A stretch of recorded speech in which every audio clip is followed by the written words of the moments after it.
হাবিব সালাম আলাইকা ইয়া রাসূল সালাম আলাইকা ইয়া হাবিব সালাম আলাইকা। এটা তো জানা কথা আল্লাহর হাবিবে তার যে সময় সব নবী হল রসুল হল। হজরতে আদম থেকে লইয়া হজরতে ঈসা আলাইসাল্লাম পর্যন্ত 1,24,000 মতান্তরে 2,24,000 নবী রসুল হল। সবেও যখন নফসি নফসি কইবা তখন আল্লাহর হাবিবে ইয়া রাব্বি হাবলি উম্মতি উম্মতি কইবা। আর আল্লাহর হাবিবে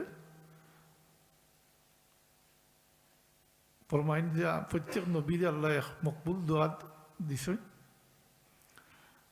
সব নবী হলে দুনিয়ায় তিদের দোয়া হল চাই দিছেন, আমি আমার এটারে রিজার্ভ রাখছি, খালি কিয়ামতের দিন আমি আমার উম্মতুর লাগি শফাত চাই।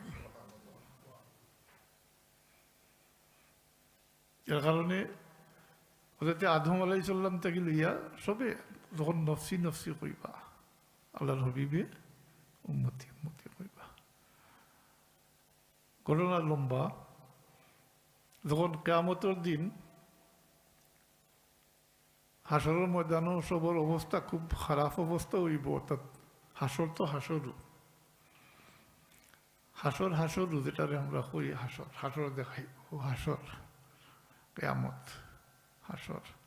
হাসরের ময়দানও সব কুল বনি আদম, খালি উম্মতে মুহাম্মদই নাই, আদম সন্তান পৃথিবীর বুকে যা আছেন আদম আলাইহিস সালাম থেকে লইয়া কিয়ামত পর্যন্ত আনেওয়ালা সব হাসরের ময়দানও থাকবা।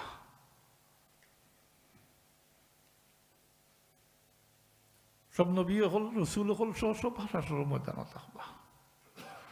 আল্লাহর আরশের ছায়া ব্যতীত কোনো ছায়া থাকতো না। ওটার আলো ওটার তেজ আমরা দেখতাম পারি না। যখন নিকটে আইব আমরা কই সাধারণত মাথার উপরে আইব, নিকটে আইব, হাদিস শরীফে নিকটে আইব, যখন তখন অবস্থা কিরকম হইব তো আন্দাজ অন্য কিছু জি। তো এটা হাসর হইব না নি, এটা হাসর। হাদিস শরীফ মোতাবিক এই সময় বহুত মানুষ নিজের গামর মাঝে হাবুডুবু খাইতে থাকবো। তবে সবার সমান হইতো না। মানুষের আমল বেদে মানুষ পেদে ফানি এক পর্যন্ত ফানি গামর মাঝে ডুবি দিব, বাঁচতে থাকবো তরু পর্যন্ত, আঁটু পর্যন্ত, রাত পর্যন্ত, কোমর পর্যন্ত, সিনা পর্যন্ত, গলা পর্যন্ত, হাত থেকে শেষ পর্যন্ত একগুলোর খানল লতি পর্যন্ত গামর মাঝে ডুবি দিব। ভয়াবহ অবস্থা, এটা হাসর।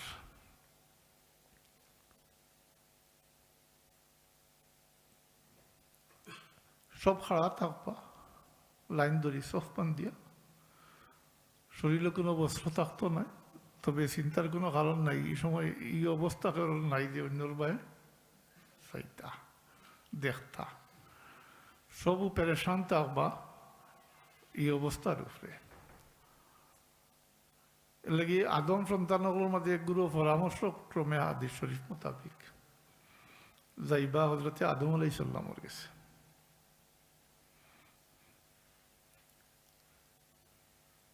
গিয়া কইবা আনতা আবুল বশর, আপনি আদম সন্তানগুলোর আদি পিতা, আপনার সন্তানগুলোর যে এই অবস্থা আপনি দেখতে নামে, আপনি আল্লাহর কাছে আল্লাহ আপনার নিজাতে গড়িয়েছেন, রুহ দান করছেন, জন্নত ঠিকানা এনায়ত করছেন, ওটা তার শান মান কইবা। আপনি আল্লাহর কাছে সুপারিশ করুকা, আপনার অত মর্যাদা আল্লাহ নিজাতে গড়িয়েছেন, আপনার রুহ দান করছেন, আপনি আল্লাহর কাছে সুপারিশ করুকা। কিয়ামত শুরু হয়ে যাক, বিচার আরম্ভ হয়ে যাক। তখনও বিচার আরম্ভ হয়েছে না, এই পিরিয়ডটা বহুত লম্বা। কিয়ামত আনুষ্ঠানিকতা হইব দুনিয়ার হিসাব মতো 50,000 বৎসরে। কতদিন? কানা মিকদারুহু 50,000 সানাতিন মিম্মা তাউদ্দুন। আল্লাহ তোমরা হিসাব মোতাবিক, আমরা একটা হিসাব আছে 24 ঘন্টার, এই হিসাব মোতাবিক 50,000 বৎসর যাইব। কিয়ামত হযরতে আদমে জবাব দিবা, খুবই ই খাম আমার নয়, শফাত আমার নাই। এরপরে তার যে ঘটনা যেটা তাদের লোক জিস হয়েছিল, নিষিদ্ধ গাছের ফল খাইছিল, ওটা উল্লেখ করবা, করিয়া কইবা জানি না এই দিন আমার উপরে যেভাবে পরবর্তীকারে আলমে গুচ্ছা করছেন, এরপরে বা এর আগেও এরপরেও এরকম কারোর উপরে গুচ্ছা করছেন না, আমি জানি না আমার কি অবস্থা হইব। নফসি নফসি কইবা। আমি দেখাইতাম যে এর সবেও নফসি নফসি কইবা। ফাঁসিয়া দিবা। রেওয়ায়ত ভিন্ন ধরনের আছে, কোনো রেওয়ায়ত মোতাবিক আছে সরাসরি ইব্রাহিম খলিলুল্লাহর কাছে ফাঁসিয়া দিবা, দাউগি ইব্রাহিম খলিলুল্লাহর কাছে। কোনো রেওয়ায়ত মোতাবিক আছে নূহ আলাইহিস সালামের কাছে ফাঁসিয়া দিবা। নূহ আলাইহিস সালামের কাছে ফাঁসিয়া দেওয়ারও কারণ থাকবো যে নূহ আলাইহিস সালাম হইলা পৃথিবীর বুকত সর্বপ্রথম শরীয়ত প্রাপ্ত নবী। তার আগেও নবী হল আসলা, কিন্তু এরা শরীয়ত প্রাপ্ত আসলা না। প্রথম শরীয়ত প্রাপ্ত নবী হইলা নূহ আলাইহিস সালাম। তান গিয়েও আমি এখানে সংক্ষেপে করতাম তৈয়ার, তান গেছে গিয়েও তান তারিফ করবা, শফাত চাইবা, আল্লাহর কাছে শফাত করুক, কিয়ামত শুরু হয়ে যাক, বিচার আরম্ভ হয়ে যাক। বিচার আরম্ভ হয়ে গেলে একটা ফয়সালা হয়ে যাব, হয় জান্নাত নাইলে জাহান্নাম, এটা ফয়সালা হয়ে যাব। এই অবস্থা থেকে বাঁচা গেল।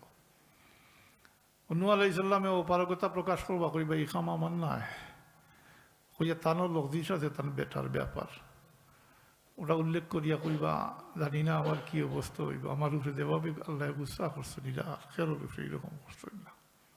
অতএব নফসি নফসি কইবা। ফাঁসিয়া দিবা ঈসা আলাইহিস সালাম, ইব্রাহিম খলিলুল্লাহর কাছে। ইব্রাহিম খলিলুল্লাহ তাই আল্লাহর খলিল দোস্ত, তান তারিফ করবা, তাইনো শফাতের ব্যাপারে অপারগতা প্রকাশ করবা, কইবা এই শফাত আমার না। তানোর লফজিস আছে ওটা উল্লেখ করিয়া তাইনো শেষ পর্যন্ত নফসি নফসি কইবা। ফাঁসিয়া দিবা মুসা কালিমুল্লাহর কাছে। মুসা কালিমুল্লাহর কাছে তান তারিফ করবা, শফাত চাইবা আল্লাহর দরবারও, এগুলো তাইনো ওলা তার লফজিস আছে ওটা উল্লেখ করিয়া অপারগতা প্রকাশ করবা। ও তৃপ্তির ঘটনা। ফাঁসিয়া দিবা ঈসা রুহুল্লাহর কাছে, তাই আল্লাহর রুহ, সরাসরি আল্লাহর রুহ তার কাছে যাও গিয়া। ঈসা আলাইহিস সালামেও অপারগতা প্রকাশ করবা, নফসি নফসি কইবা। ফাঁসিয়া দিবা মুহাম্মদুর রাসূলুল্লাহ সাল্লাল্লাহু আলাইহি সাল্লাম। আল্লাহ রবিবার দরবারে এইগুলো হাজির হইবা, শফাত চাইবা, আল্লাহর দরবারে শফাত করবার লাগে, কিয়ামত শুরু হইবার লাগে। বুঝার বিষয় হইল হযরতে আদম থেকে লইয়া হযরতে ঈসা আলাইহিস সালাম পর্যন্ত সবে যার যারই কিচ্ছা কাহিনী কইছেন, আর অপারগতা প্রকাশ করছেন, আর কইছেন নফসি নফসি। আল্লাহর হাবিবে তখন একেবারে সংক্ষিপ্ত একটা জবাব দিবা, এই কিচ্ছা কাহিনী কোনো কিছু কইতা নাই। আল্লাহ হাবিবের জবাব দিবা, হাদিস শরীফের এবারত হইল আনা লাহা, আনা লাহা, এই জন্যই আমি। অর্থাৎ তুমি তো শফাআতুর লাগি আমার কাছে আইছো, শফাআতুর লাগি তো আমিও। সুবহানাল্লাহ। শফাআতুর ইজাজত পারমিশন আমার, আমি শফাআতকারী। কেননা আল্লাহ রবিবে শফাআত করবা, তার কারণও আরও আছে। অন্য একটার সাথে একটা না মিলাই লিগে পুরা বুঝই তো না। অন্য রেওয়ায়াত মোতাবিক আল্লাহ সুবহানাহু ওয়া তাআলা কিয়ামতের প্রারম্ভেও, কিয়ামত শুরু হওয়ার প্রারম্ভেও দুইটা বিষয় অফার করবা আল্লাহর হাবিবরে, একটা গ্রহণ করতা। দুইটার মাস্তা কি? একটা। আল্লাহ তাআলা হাবিবরে ডাকিয়া কইবা, আমার হাবিব আপনি আপনার অর্ধেক উম্মত লইয়া ব্যস্ত দাখিল হই যে যার কোনো হিসাব নাই। খুশি না নি আপনারা? জি, অর্ধেক উম্মত লিয়া ব্যস্ত দাখিল হয়ে গেছে, যার কোনো হিসাব নাই। অথবা এই প্রস্তাব গ্রহণ করুক, অথবা শফাত এখতিয়ার করুক। আল্লাহ হাবিবে ফরমাইন যে প্রথম প্রস্তাব যেটা কত সুন্দর প্রস্তাব, যে আমি আমার অর্ধেক উম্মত লিয়া ব্যস্ত দাখিল হয়ে দিতাম, যারা কোনো হিসাব নিকাশ নাই লাগতো না। কিন্তু কিন্তু আমার অর্ধেক উম্মত থাকি দিবা, আমার অর্ধেক উম্মত থাকি দিবা, যারার প্রতি পরবর্তীতে আমি আর সুপারিশ করতাম পারতাম না। তাই আমি প্রথম প্রস্তাব অর্ধেক উম্মত লিয়া বেশ তো দাখিল হওয়া এটা গ্রহণ করতাম না, আমি শফাআতরে এখতিয়ার করব।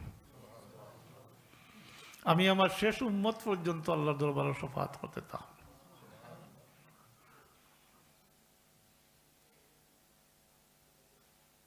তো আমি যখন কইতাম চাইছিলাম যে সবে যখন নফসি নফসি কইবা ও কালকে আমার পর্যন্ত, তখনও আল্লাহর হাবিবে বরং আল্লাহ যখন আল্লাহ রবিবরে বেহেশত দাখিল হইবার হুকুম দিবা, আল্লাহ রবিবে হনুমানে আমি বেহেশত দাখিল হইতাম না।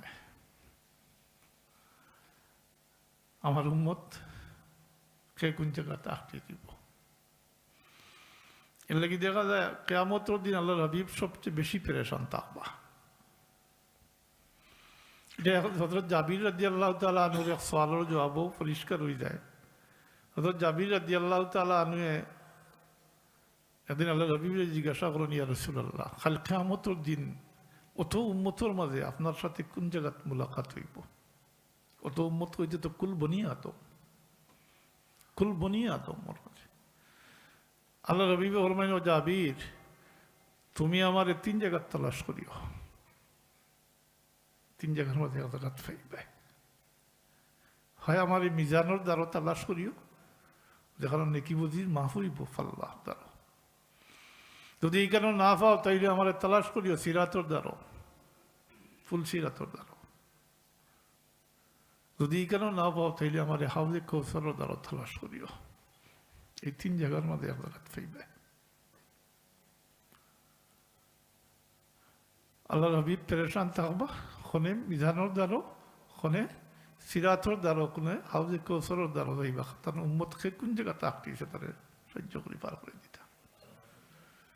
এই পর্যায়ে হাজিরিন একটা কথা মনে হইল, ফাঁকে দিয়ে কই, ও দুরূদ শরীফ পেশ করি পড়ন জানি। আজকাল তো দুরূদ শরীফ তো নাই, অনেকে কই।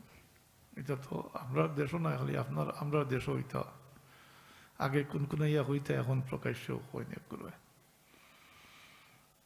বেশ করে দুরূদ শরীফ পড়ন জানি। দুরূদ শরীফের মাঝে ফায়দা তো ফজাইল বহুত শুনেন আপনার আওয়াজ। আমি এই ফজাইল সম্পর্কে আলোচনা যাইয়ার না, আমি কইতাম যাইয়ার যে কাল কিয়ামতের দিন এই দুরূদ শরীফের পড়নেওয়ালা হল, দুরূদ শরীফের ওসিলায় কাল কিয়ামতের দিন বহুত উম্মত আল্লাহ হাবিবর শফাআতে পারে দিবা।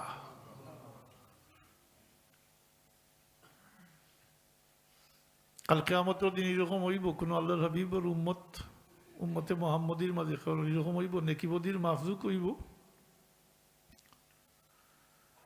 দেখা যাইব তার নেকি কম, গুনাহ বেশি। তাই নেকির পাল্লা ফাতলো হয়ে যাব, আর গুনার পাল্লা তো বাড়িয়ে দিব। সঙ্গত কারণে ফিরিস্তা হলে এই ব্যক্তির দুজক মুখা লইয়া রানা করবা। আল্লাহর হাবিব পেরেশান হইয়া মিজানোর দ্বার হইবা, ইয়া ফিরিস্তা হলের দিকেইবা। ও ফিরিস্তা হল তুমি তেন এই ব্যক্তিরে কই লইয়া যাও।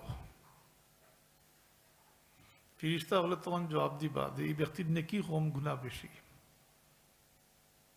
নেকি কম, গুনাহ বেশি, কারণে দুজক লইয়া যায়। আল্লাহর হাবিবের তখন ফিরিস্তা হলের হুকুম দিবা যে ও ফিরিস্তা হল এই ব্যক্তির নেকিবদি আমার সামনে আবার মাফল। বহুত পূজার বিষয় আছে এর মধ্যে। ফিরিস্তা হলেন মাফলুকের মধ্যে কোনো বেশম করছেন, এরা তো বাঙালি নাই। কি বাঙালি হইলে হয়তো সন্ধ্যা থাকলো না, হয়তো কোনো কিছু হইছে, বাঙালি নাই। ফিরিস্তা হলে তো জবাব দিলাইতে পারতা বলে এই ব্যক্তির নেকিবদির মাফলুক লই লিছি, নেকি কম, গুনাহ বেশি। কিন্তু ফিরিস্তা হলে এই জবাব দিতে নাই, কারণ আছে। ফিরিস্তা হলে এই ব্যক্তির যে সম্পর্কে জবাব দিছ, এই জবাবটাও খেয়াল করলে দেখবা। ফিরিস্তা হলে আরো সংক্ষেপে জবাব দিলে হইতো বলে এই ব্যক্তির দুজক লইয়া কই লইয়া যারা বলে দুজক লইয়া দেয়, আর কইলে পারতা না, অশুদ্ধ হইলেও নেনি, ভুল হইলেও নেনি, না কই লইয়া যাও বলে দুজক লইয়া দেয়, আর কইলে পারতা। কিন্তু ফিরিস্তা হলে যে জবাবটা দিছ, অন্য একটু চিন্তা করলে দেখবা এই জবাবটা কৈফতর জবাব। আমরা আর কিচ্ছু করার নেই। এই ব্যক্তির নেকি কম, গুনাহ বেশি, ঠাই দুজখ লইয়া দেয়। এটা সব তার কারণ হইল ও ফিরিস্তা বলে আল্লাহর হবিবর হুকুম মানবা, আবার নেকি বদি মাফ লইবা। এই সময়ের ভিতরে কোনো পরিবর্তন হয়েছে নি? জি, কোনো বাচ্চা কি নেকি পাইছেন নি? না। তাইলে তো আগের মতো হইব, নেকি কম গুনাহ বেশি। নেকির পাল্লা পাতলই যাব, গুনার পাল্লা বাড়িয়ে যাব। ও তখন তৎক্ষণাৎ তখন আল্লাহ হাবিবে হাদিস শরীফ মোতাবিক ও আঙ্গুলির এক ঠাপ পরিমাণ, কি তা কইন আপনারা? জি, এক ঠাপ পরিমাণ কাগজ নেকির পাল্লাত রাখি দিবা, সাথে সাথে নেকির পাল্লা বাড়িয়ে দিব। এই ব্যক্তি নাজাত পাইলিলা, তখন ও ব্যক্তি পরিচয় জিজ্ঞাসা করবা। পরিচয় নাই, পরিচয় জিজ্ঞাসা করবা যে আপনি আমার যে অত দয়া করলা, অত মেহরবানি করলা, এই মহা সংকটটা কি আমার যে উদ্ধার করে দিলা, আপনি পরিচয় জিজ্ঞাসা। আল্লাহ হাবিবে পরিচয় দিবা, আর সাথে সাথে ও কথাও ফরমাইবা যে তুমি যে আমার উপরে দুরূদ শরীফ পড়িসলাই, আমি আমানত রাখলাম, ও আমার আমানতরে প্রয়োগ করলাম। এক কথায় কাল কিয়ামতের দিন দুরূদ শরীফের ওসিলায় এই উম্মতের মাঝে বেশ সংখ্যক মানুষ নাজাত পাইবা। আল্লাহ বেশ করে দুরূদ শরীফ প্রয়োজন জানি, দুরূদ শরীফ বেশ করে প্রয়োজন জানি। যদি আপনারা যারা আমার বাবার কাছে মরিদ হয়েছেন বা যারা অন্য কারোর কাছে মরিদ হয়েছেন, উপহার দিন সবক দিতে সময় কইন জানি 200 বার দুরূদ শরীফ প্রয়োজন জানি। এটা একটা হাদিস শরীফের আলোকে কইছেন, নিজের থেকে বানাইয়া কিছু নাই। এই রিওয়ায়াত মোতাবিক একজন মানুষের যদি 200 বার দৈনিক 200 বার দুরূদ শরীফ পড়ে, তাইলে তার 200টা হাজত পূর্ণ হইব।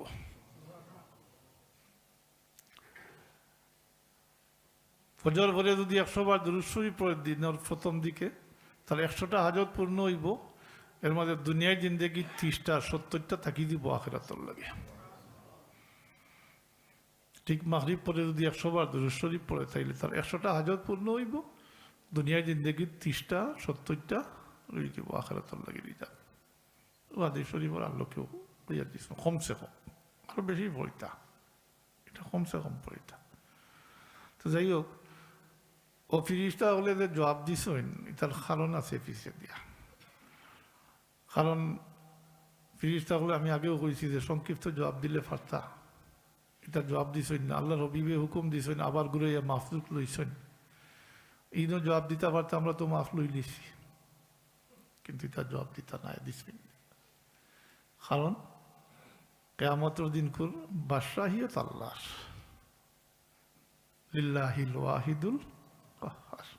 আল্লাহ দিকেইবা, কুল বনি আদম রে দিকেইবা।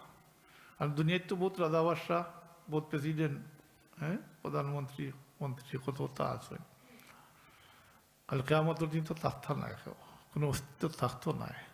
আল্লাহ দিকেইবা, লিমানিল মুলকুল ইয়াউম, আজকের বাদশাহ খার, কারণ ছাড়া থাকতো না এখন। তখন আল্লাহ গুসার মাঝে আইবা, কাহারিয়ত কালি বুঝ দিব, কারণ ছাড়া নাই জবাব দিতা। আল্লাহ নিজে তাকে জবাব দিবা, কইবা লিল্লাহিল ওয়াহিদুল কাহ্হার।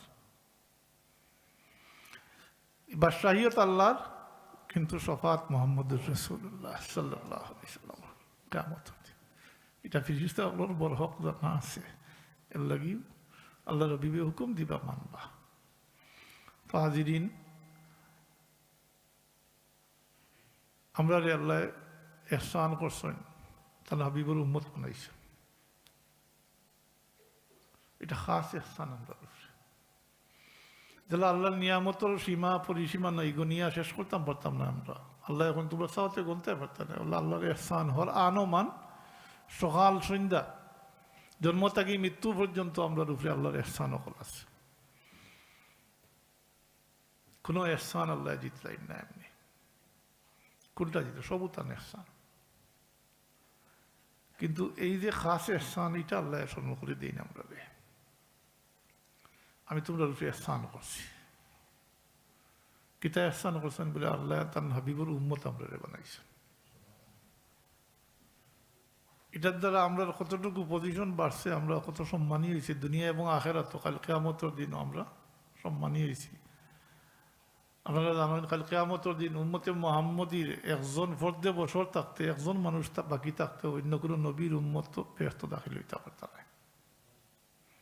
আইসেন পরে আইসেন পরে আইসেন। আল্লাহ এই খাস এহসান স্মরণ করে দিন, কইন লাকাদ মান্নাল্লাহু আলাল মুমিনিনা ইজ বাআসা ফীহিম রাসূলা। আল্লাহ কইন আমি তোমরা মাঝ থেকে রসুল পাঠাইছি, তার মানে তোমরা মাঝ থেকে রসুল পাঠাইতে আমার উম্মত বানাইছি। হোক আলহামদুলিল্লাহ, আল্লাহ আমরা তার হাবিবুর উম্মত বানাইছি। আমরা লাগিয়ে উচিত হইল দুনিয়ার যে কোনো জায়গায় থাকি আমরার পরিচয় লইয়া উম্মতে মুহাম্মদীর পরিচয় লইয়া টিকিয়া থাকতাম। জি থাকতাম মানে থাকতাম। এই প্রসঙ্গে যে কথাটা স্মরণ হয় আমার বাবার, তাই সর্বপ্রথম যখন এই দেশ আইসলা 78, মোটামুটি তার গ্রেট ব্রিটেনের বহুত জায়গা সফর করছেন, করিয়া তার অভিজ্ঞতা যেটা বর্ণনা করছেন। তার মুরিদান হলরে জমাইয়া কইছেন যে তুমি তাই এই দেশও আইছ, তোমার যে অবস্থা এই চিন্তাও করিও না, বাচ্চা কাচ্চারে দেশও পাঠাইবে আর মুসলমানই শিখাইবে। তুমি যেন অন আইছ অন মুসলমানি লিয়া ঠিকা থাকতে হইব, চিন্তারে মুসলমানই অন শিখাইতে হইব। এটা তান্ত জোরবা মাশাল্লাহ। তো তখন তো এইরকম মসজিদও আসলো না, নমাজ ওয়াক্ত কোনবাই আর কোনো মানুষে জানতো না। ঈদের নমাজ বহুতে তো গফ করছেন যে ঈদ কোনবাই আর কোনবাই দাঁড়তে হইতে পারতো না, নমাজও নেই, ব্যবস্থাও নেই। এখন মাশাল্লাহ প্রত্যেক শহর প্রত্যেক টাউনও মসজিদ আর মসজিদ হয়েছে। এটার কারণও আছে, বাস্তব কারণ যেটা এটা হইল যে এখানে তো উল্টা স্রোত, নিজের অস্তিত্ব লইয়া ঠিককে থাকবার লাগি এখন মানুষ সচেতন, বাচ্চান্তর মুসলমানি শিক্ষা দিতা আপনারা। আর যদি তুলনা করলেন আমরা বাংলাদেশের লোকে, আমরা বাংলাদেশ হইল বাটিয়াল স্রোত, মুসলমান তো গুরু হারা মুসলমান, বাপ মুসলমান, বাচ্চাও মুসলমান। আমরা দেশও কিন্তু মুসলমানি শিক্ষা এখন একেবারে কমে গেছে, একেবারে সীমিত হয়ে গেছে। এটা সীমিত হয়েছে, এটা খালি মেসা বলরে সমঝাইতে দিয়েছে। সাধারণ শিক্ষিত জেনারেল শিক্ষিত যারা এরা মুসলমানি দাঁড়ে না, তার নিজের ইচ্ছা মতো চলে। মাশাল্লাহ এখানেও উল্টা স্রোত জেলা ইন্ডিয়া তো মুসলমান যারা আসেন মুসলমান হিলিয়া ঠিকই আসেন। এর লাগি আপনার অবস্থা ভালো, আল্লাহ আপনারা আরো আরো আরো ইসলাম এবং মুসলমানের উপরে আরো প্রতিষ্ঠিত হোক। তবে কত হইল যেভাবে সবকিছু বাড়ছে, ফিতনা ফসাদও বাড়ি গেছে। জি ফিতনা ফসাদও খুব বেশি বাড়িছে। এই পর্যায়ে কথাটা পরে আমি তোরা সময় হইলে তোরা কইম। আমি কইছিলাম যে মেরাজর ঘটনা কইছিলাম যে আমরার প্রার্থিকিতা আমরা জানি মেরাজ দ্বারা মেরাজও আমরা রূপে দৈনিক 5 ওয়াক্ত নামাজ ফরজ হয়েছে।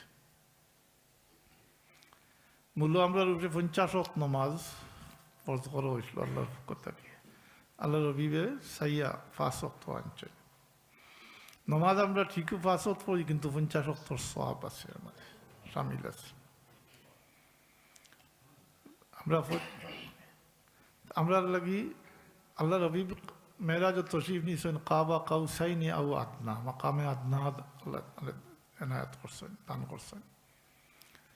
আর আমরা নমাজের মাধ্যমে আমরা মেরাজ আল্লাহ করাই।